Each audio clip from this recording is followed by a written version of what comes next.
নমস্কার বন্ধুরা, কেমন আছো তোমরা? আশা করি সবাই খুব ভালো আছো, আর আমিও খুব ভালো আছি। পেটুক বাঙালি ঘরকন্যা চ্যানেলে আরও একটা নতুন ব্লগে তোমাদের সবাইকে স্বাগত জানাই, আর সবসময় স্বাগত জানাই। তো চলো শুরু করা যাক। আজকে কাজ করতে করতেই যে আমাদের টপিক হ্যাশট্যাগ আমরা বাঙালির টপিক, সেটা নিয়ে আলোচনা করব। দাঁড়াও, তার আগে ভাতটা গরম করি, কেননা অনেকটা ভাত আছে। আজকে আর ভাত করব না, ওই ভাতটাই গরম করে নেব, কেননা আর যেই কারণে অনেক দেরিতে রান্না বসিয়েছি। শুধু একটু ডিম করব আর একটু ডাল যদি করি করে নেব। হাজব্যান্ডের আজকে কনফারেন্স আছে, সেখানেই খাওয়া দাওয়া আছে, তাই সমস্ত কাজ সেরে সমস্ত কাজ সেরে তারপরে এসেছি রান্না করতে। যেহেতু তাড়াহুড়ো নেই, রান্নার তাড়াহুড়ো নেই, তার জন্য শান্তিতে কাজ সেরে নিয়েছি। শান্তিতে কাজ সেরে চান করে ঠাকুর পুজো দিয়ে তারপরে এসেছি রান্না করতে। তো আগে ছিল, মানে রাতেই করেছিলাম, সেই ভাতটা ছিল, তো সেই ভাতটা গরম করে নিচ্ছি। আর ডিম করব, ডিম সিদ্ধ হয়ে গেছে, তো ভাতটা গরম হোক, ততক্ষণ ওদিকে একটু কাজ সারি, তারপরে আবার আসছি।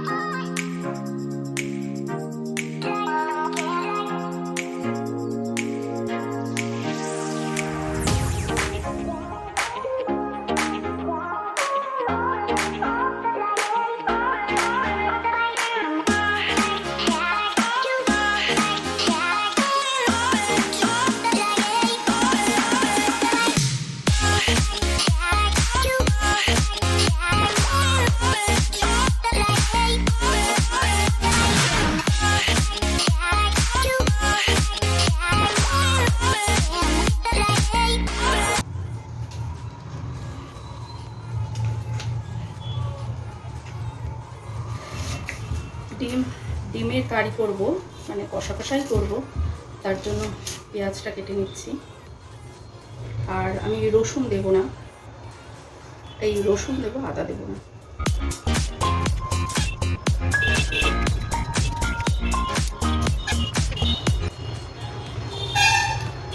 আজকে টপিক ছিল হ্যাশট্যাগ আমরা বাঙালিতে, যে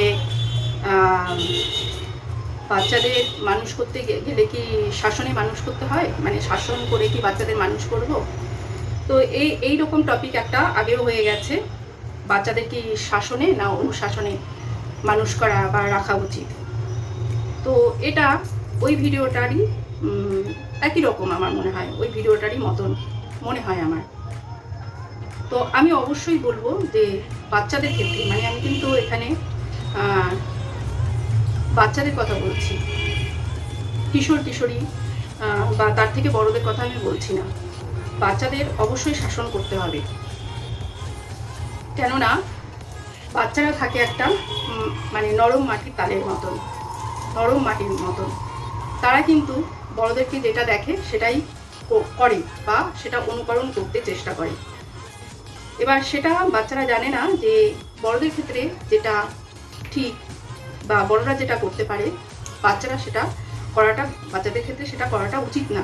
কিন্তু অনেক সময় বড়দের দেখে বাচ্চারা এমন কিছু ভুল কিছু জিনিস শিখে ফেলে বা তারাও সেটা করতে থাকে।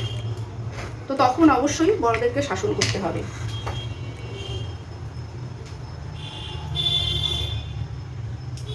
যে এটা ঠিক না, আর না হলে সেই বাচ্চাটি ভাববে যে এটা তো আমি করছি, আমাকে তো কেউ কিছুই বলছে না, তাহলে আমি এটা করতেই পারি।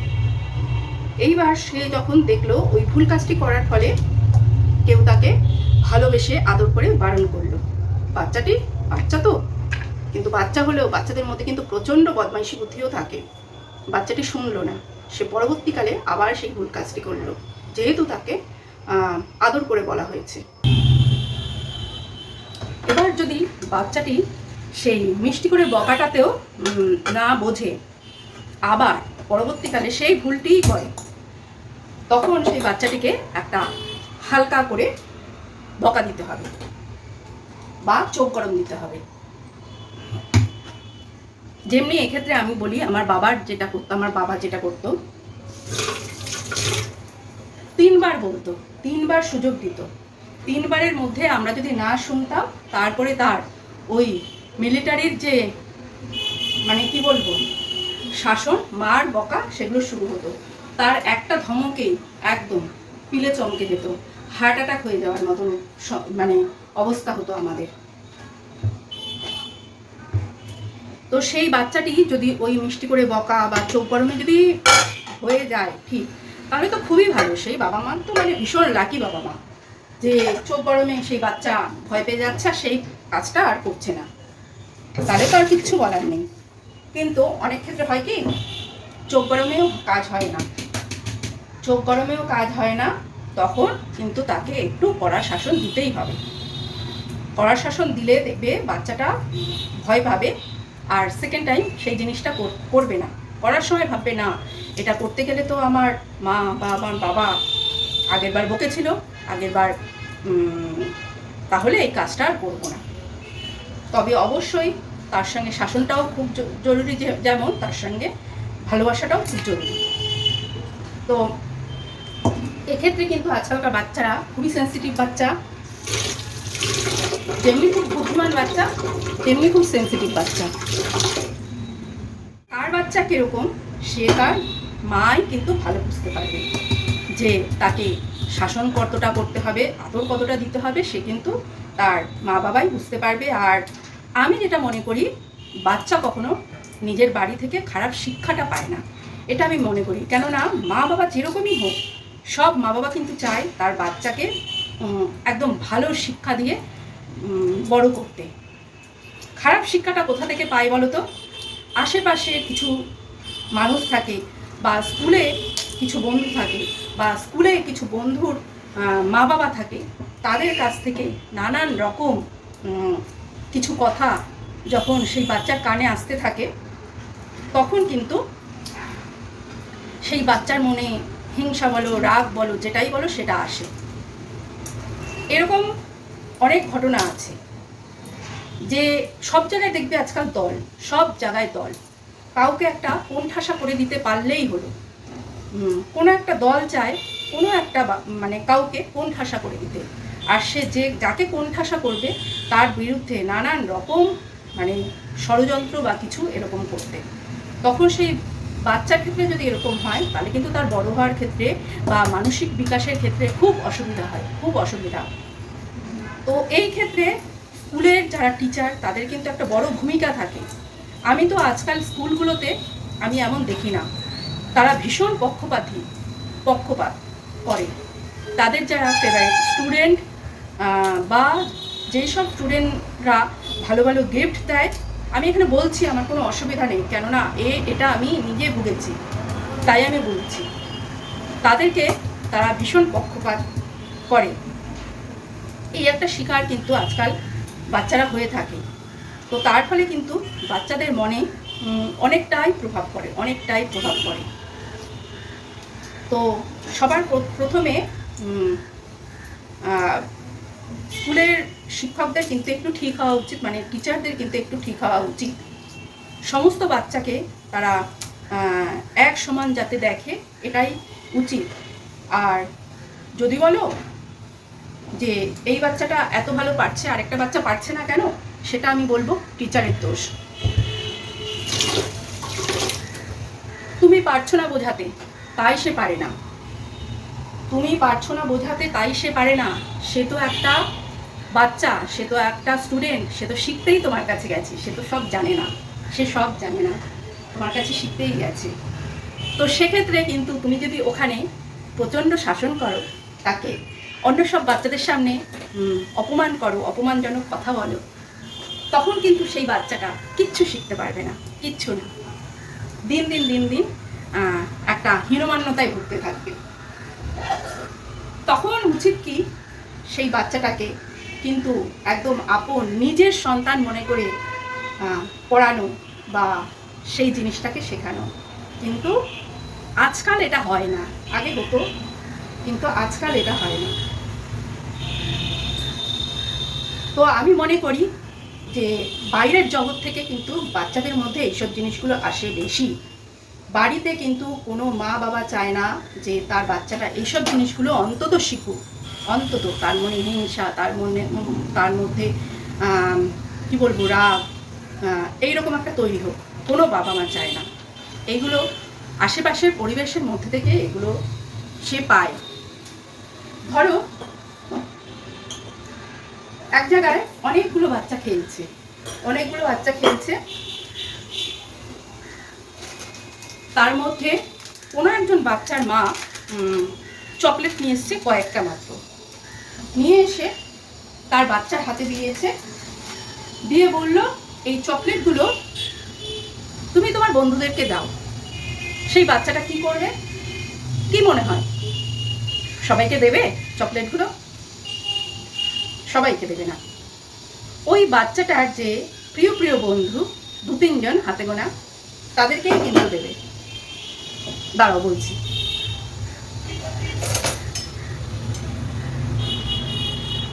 আর বাকি যেই বাচ্চারা, তারা কিন্তু পাবে না। তারা তখন ফ্যাল করে চাইবে। হয়তো যেই বাচ্চাটা চকলেট দিচ্ছে তার কাছে গিয়ে যদি বলে যে এই আমাকে একটা চকলেট দে না, সেই বাচ্চাটা তো হয়তো বলবে যা এখান থেকে, ভাগ এখান থেকে, দেবো না। তোর মাকে বল কিনে দিতে, তোর বাবাকে বল কিনে দিতে, চকলেট কিনে দেওয়ার ক্ষমতা নেই।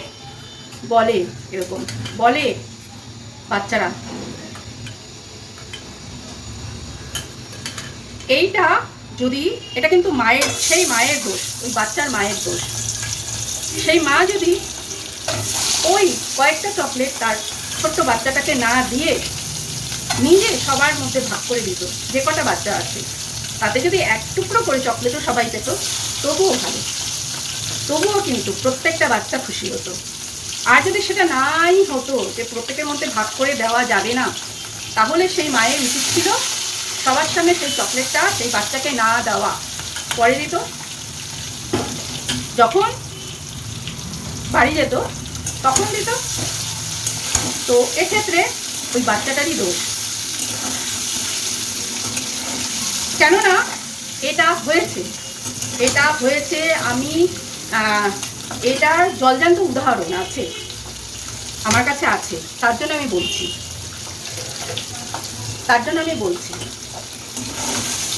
তো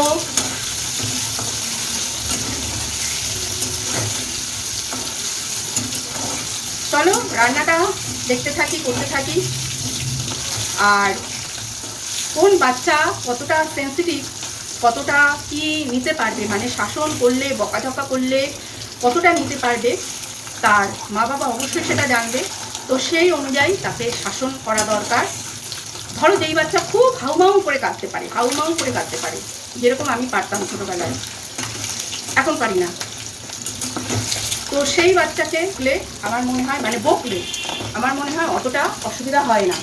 কেননা কান্নার মাধ্যমে, হাউমাউ করে কান্নার মাধ্যমে তার সেই জিনিসটা বেরিয়ে যায়। আবার একটা টাইম আসে যখন এই মা বাবার বকাটাকে খুব মিস করে, জানো তো, যেমনি আমিই করি। আমি কিন্তু খুব মার খেয়ে, বকা খেয়ে বড় হয়েছি। খুব তখন মনে হতো, ইস এত মারছে, এত বকছে, কিন্তু অন্য কোনো কারণের জন্য না, যে কোনো, আমার একটা ছিল যেটা হচ্ছে আমি খুব রেগে যেতাম, আর আমি বাড়িতে একদম কাজ করতাম না, সেই নিয়েই ছিল সমস্যা।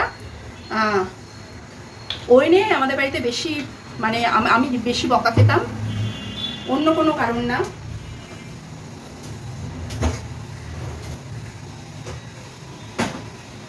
যখন ওই রকম মার খেতাম আর বকা খেতাম, আমার মনে হতো কি, দাঁড়াও বিয়ে হোক, আমি আর আসবো না তোমাদের কাছে। কিন্তু ওপরে ভগবান সে তো আছে, সে তো আমার জন্য এমন লিখে রেখেছে যে তুই যেতে চাইলেও যেতে পারবি না। তুই যখন ওই মাকে তুই চাইবি, পাবি না, এমন লিখে রেখেছে। তো সেটাই হয়েছে, আমরা ভাবি এক, হয় আরেক। মা বাবার শাসনের মধ্যেও একটা ভালোবাসা থাকে। একটু ভালো করে ভেবে দেখবে, মা বাবার শাসনের মধ্যেও কিন্তু একটা আলাদা ভালোবাসা থাকে। কেননা মা বাবার থেকে ভালো আর কেউ চাইতে পারে না দুনিয়াতে, কেউ না। তারপরে যখন পরবর্তী জীবনে মেয়েরা যায়, ছেলেদের ব্যাপারটা আলাদা, বিয়ে হয়ে তখন কিন্তু তার স্বামী, আর কেউ না, এক মা বাবা আর এক স্বামী। এবার কিছু কিছু ক্ষেত্রে একটু হয় না যে ব্যতিক্রম একদমই নেই যে তা না, আছে, সেটা ব্যতিক্রম, সেটা সবসময় হয় না, সাধারণত সেই জিনিসটা হয় না। ব্যতিক্রম তো সবের মধ্যেই থাকে, তাই না? তো তেমনই আমাদের জীবনে ব্যতিক্রম থাকবেই। তো বাবা মা যদি শাসন করে, বাবা মা যদি বকে, তার মধ্যেও সেই সন্তানের ভালোটা চেয়েই করবে সেই বাবা মা। কেননা তাদের তো তখন বোঝার কিছুই বয়স হয়নি, একদম সাদা মন, সাদা কাগজ, তাদের বোঝার বয়স হয়নি, তাদের কিছু জানার বয়স হয়নি। আমরা যেটা লিখে দেব, আমরা যেটা বোঝাবো সেটাই তারা বুঝবে। তো সেটা সেই দায়িত্ব অবশ্যই বড়দের। আর কি বলবো, এবার ধরো যেই বাচ্চা একদমই বকা শাসন নিতে পারে না, তাকে অন্যভাবে ডিল করতে হবে, তার সঙ্গে অন্যভাবে কথা বলতে হবে, তার সঙ্গে অন্যভাবে ডিল করতে হবে, এমনও আছে। তবে আমি দেখেছি, জানো তো, যেই বাচ্চারা দুষ্টুমি করছে, বদমাইশি করছে, তাদের মারা সেই বাচ্চাকে শাসন করেনি বা করছে না, কিন্তু সেই বাচ্চাদের ব্যক্তিত্ব ভালোভাবে গড়ে উঠেছে। আমি দেখেছি তারা কিন্তু তাদের ব্যক্তিত্ব কিন্তু খুব ভালোভাবে গড়ে উঠেছে। মানে এমন বাচ্চা, ধরো কি বলবো, সে বলতে গেলে এখন বুঝতে পারবে, ওর জন্য আমি পুরো ডিটেলসে বলতে পারছি না ব্যাপারটা, কিন্তু আছে। সে ছোটো থেকে মুখের উপরে, বাড়িতে যে আসে তার মুখের উপরে কিছু বলে দিচ্ছে, তার একটা খারাপ কিছু দেখলেও তার মুখের উপরে বলে দিচ্ছে। আমরা হলে বলবো যে না, এটা বলতে নেই, এটা খারাপ বলা, কিন্তু সেই বাচ্চা বলছে, তার যে গার্জিয়ান কিছুই বললো না, হাসলো, হা হা করে হাসলো। মানে খুব ভালো একটা কাজ। তো তখন বলতাম যে মা এরকম বললো আর শাসন করলো না। শাসনার্থে মার বকা না, শাসনার্থে এটাই যে মা এরকম বলো না, এটা বলতে নেই, এটা খারাপ। কিন্তু আমি দেখেছি সেই বাচ্চাদের ব্যক্তিত্ব ভালোভাবে গড়ে উঠেছে। সে এখন বড় হয়ে আমার ডিমের ঝোলের মশলাটা কষেও এসেছে। তো মশলাটা কষুক, জল দিয়ে দেব। এই যে একটু গ্রেভি রেখেছি, ডিমের গ্রেভি। আর এখানে উচ্ছে আর কাঁকরোল ভাজছি, উচ্ছে আর কাঁকরোল ভাজা করছি, কড়কড়া করে ভাজা করব, কেননা মুখে একদম কোনো রুচি নেই। ডিম যে করেছি খেতে পারবো কিনা আমি জানি না, তো এই উচ্ছে আর কাঁকরোল ভাজা দিয়েই ভাত খাবো।